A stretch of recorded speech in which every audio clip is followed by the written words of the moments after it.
Skin cycling 101. You've probably seen this viral trend all over social media, but what is skin cycling and should you do it? Hi, my name's Annie and welcome back to my channel. I know I haven't posted a traditional YouTube video in a while, but this year I've just been having so much fun creating short form content that short form content is basically all I've been focused on. But I wanted to say that I'm back. I want to make more long form content specifically on YouTube. So keep an eye out for new videos coming out. And don't forget to like, subscribe, and ring that notification bell so you can know when I have a new video out. First of all, what is skin cycling? Skin cycling is a term that was coined by dermatologist Dr. Whitney Baume, and it describes a skincare routine where on the first night you use either a retinol or a retinoid, the second night a chemical exfoliant, and nights 3 to 4 a more hydration focused routine to help your skin recover from all the exfoliation. And I think part of the reason why this has taken off is it gives really easy, straightforward guidelines on how you should be using actives in your skincare routine without overwhelming your skin. If you're new to skincare and just learning about skincare ingredients for the first time, I think there always is kind of an urge just to get your hand on every single active and use it all at once so you can get the maximum skin benefits. But honestly, this is the last thing you want to do. At my previous corporate job when I was working at Sephora, I started off on the skincare team and I definitely felt that urge and acted on it. And let me tell you, honestly, that was definitely one of the worst mistakes I probably ever made. I was using retinol and vitamin C's and chemical exfoliants all together and all within the same night. So I was doing way too much for my skin and my skin ended up freaking out. It was just always literally in a state of redness and irritation because I was using too many products that were too strong all at once. It wasn't really until I started paring back my routine that I saw an actual difference in my skin. And this experience is kind of like the basis for a rule that I have when it comes to skincare, just to kind of keep it easy and simple. Typically what I like to do is I like to use one active in the morning and one active at night. When you give your skin time to heal and to repair itself by giving it a routine where you're only focused on nourishing and hydrating your skin, you're really helping your skin barrier function at its max. Active ingredients are gonna work so much better on your skin when it is hydrated and healthy versus dry and constantly irritated. I think if you're a beginner when it comes to skincare and you kind of want to start incorporating some of these actives and acids into your routine, or maybe you already have a skincare routine, but you're not really seeing results from the actives and acids you're currently using, I think either one of these groups or anyone in general can benefit from skin cycling. So I'd love to share some general tips and how you can start skin cycling. So typically with skin cycling, night 1 is gonna be either your retinol or retinoid. This is what my nighttime skincare routine looks like if I'm using a retinoid.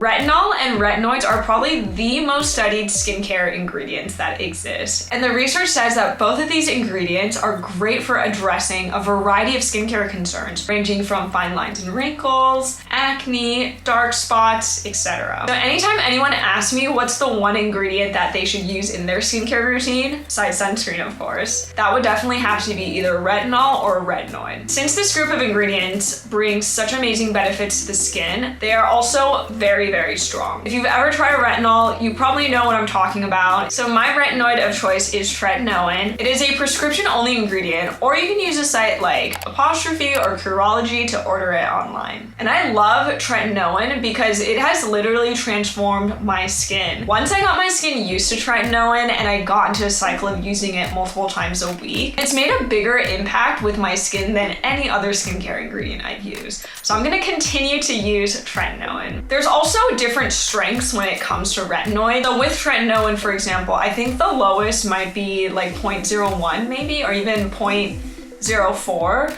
Right now I am using a 0.05% tretinoin and the max is 0.14%. Even though my skin is on tretinoin right now, every time I use a stronger version of it, that does put my skin at risk for irritation. So one thing I always make sure that I do, whether I'm maybe just reintroducing tretinoin back into my skincare routine after taking a break or graduating to an even stronger level of tretinoin, I always make sure to use moisturizer under tretinoin during that first application. And this technique is known as buffering. You're literally providing a layer of moisturizer as a buffer against the tretinoin to kind of protect your skin. Let's say you have really dry and or sensitive skin. You can take buffering a step further into a method called sandwiching. So first you start off with that layer of moisturizer and then you put on your retinoid or your retinol, whichever one, and then you seal that in with another layer of moisturizer. So you're kind of creating like this moisturizer sandwich, if you will, for your skin to kind of help protect itself from the irritation and dryness that you could potentially get from using a retinol or retinoid. And I would really focus on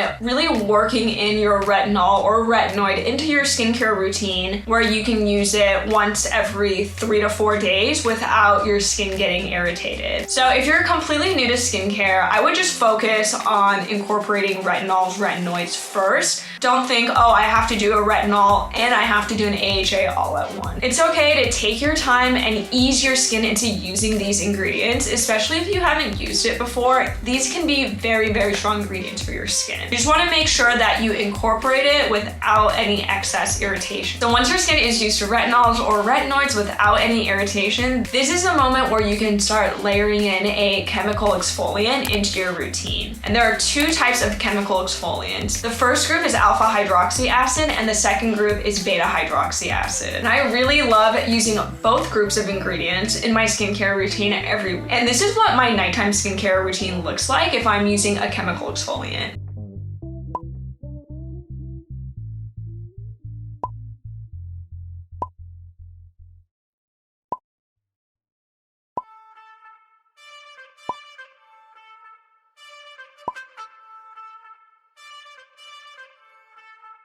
For AHAs, I tend to gravitate towards more glycolic, mandelic, lactic. These are the acids that have really made big differences within my skin, which is why I like to go back to them and kind of cycle through these three. As for beta hydroxy acids, my favorite has to be salicylic acid. If you're dealing with oily skin, acne, clogged pores, definitely give salicylic acid a try because salicylic acid is just so good at getting really deep into your pores and clearing out all that gunk and grime. So try adding in a night where you use a chemical exfoliant the night after you use a retinoid. Or of course it could be flip-flop too. You could always use a chemical exfoliant one night and then a retinol or retinoid the second night, followed by 1 to 2 nights hydration. Remember, this is your skincare routine and you can make the rules. So then on nights 3 and 4, you don't have to use any active ingredients. And I would really use this night or these 2 nights to really focus on getting moisture and hydration back into your skin. And this is what a hydration focused night routine looks like.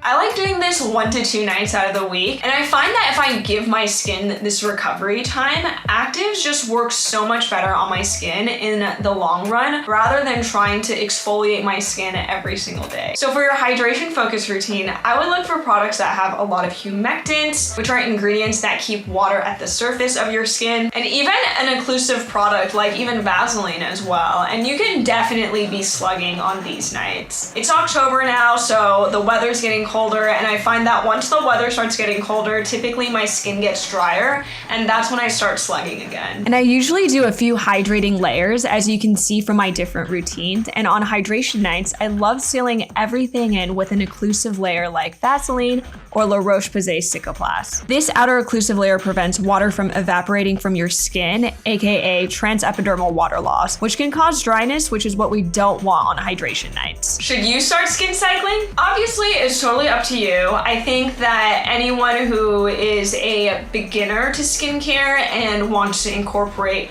both groups of retinols, retinoids, as well as chemical exfoliants into your routine, I think this is a really great way to get into a routine of using both groups of ingredients. And I think that skin cycling is also a really good method. Let's say you are currently using a retinol, but you want chemical exfoliants in your skincare routine. I think this is also a great way to add in secondary actives into your routine as well. So do I skin cycle in my skincare routine? I would say yes and no. So I don't follow that schedule where I'm using like a retinoid one night and then a chemical exfoliant and then having a hydration night. For night times, I typically like to either use tretinoin or have it just be hydration focused. So I like using my chemical exfoliants during the day. Definitely be sure to wear sunscreen if you're doing this. So for the daytime, I typically cycle through 3 groups of ingredients. So vitamin C, AHA, and BHAs. And I like really just saving my nighttime routines for either hydration or tretinoin. Maybe once a week I'll do an AHA at nighttime, but it just really depends how my skin is looking and feeling and if I think it could be beneficial. So I hope you guys enjoyed this video. Let me know in the comments if you think you would start skin cycling, and I'll see you in the next video.